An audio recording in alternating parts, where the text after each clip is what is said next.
Magandang hapon mga ka-happy hour. Narito ang mga balita para sa MBC TV Network News Update 5 PM edition.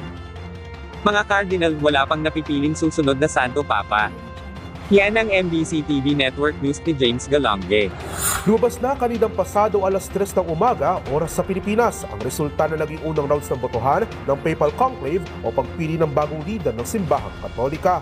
Sa senyales na nanggaling sa chimney ng Sistine Chapel, itim na usok ang lumabas na ang ibig sabihin ay wala pang napipili o hindi pa nakakamit ang kinakailangang 88 votes o 2/3 majority ng mga cardinal electors. Sa ulat ng Vatican Media, tinatayang nasa mahigit 45,000 katao nagtipon-tipon sa harap ng St. Peter's Square sa unang araw pa lamang ng naturang Papal Conclave. Habang inaasahan naman na mas dadagsa pa ang mga tao sa susunod na araw para abangan ang susunod na Santo Papa. Pagkatapos nito ay bumalik muna pansamantala sa Santa Marta Guest House sa mga kardinal upang magpahinga at maghanda muli para sa botohan ngayong hapon. Samantala, sa gitna na nagpapatuloy na Papal Conclave, may isang kilos naman ang isinasagawa ng ilang women activists sa labas ng Basilica kung saan nagpakawala sila ng kulay rosas o pink na usok bilang panawagan na ikonsidera ng simbahan ang pagkakaroon ng babaeng pari.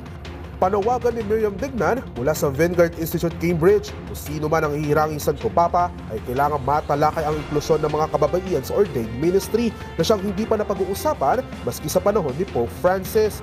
Dati nang nakulong si Dignan sa Vatican noong 2011 dahil sa pagpilit itong ipetisyon at himukin ng suporta ng mga pari para sa kanyang adhikain. Para sa MBC TV Network News, ito si James Galonge ng DZRH TV, una sa Pilipinas, una sa Pilipino.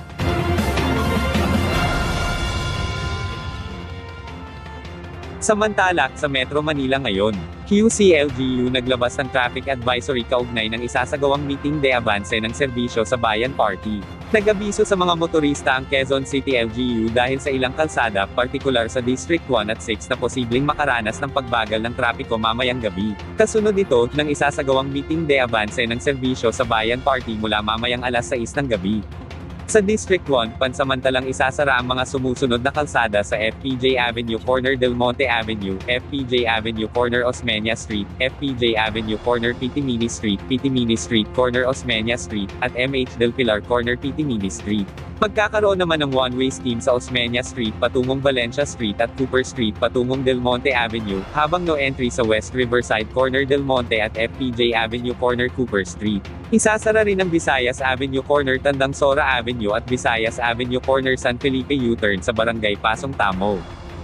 Pinapayuhan naman ang mga motorista na dumaan sa mga alternatibong ruta at tutulong din ang mga tauhan ng TTMD at Department of Public Order and Safety para maisaayos ang inaasahang pagbagal ng volume ng mga sasakyan sa mga nabanggit na lugar. Ating alamin ang mga latest update mamayang alas 5:30 ng hapon sa programang Metro Manila Ngayon, Afternoon Edition. At yan ang mga balita para sa MBC TV Network News Update 5 PM edition. Samahan ninyo kami bukas mula alas 9 ng umaga hanggang alas 5 ng hapon.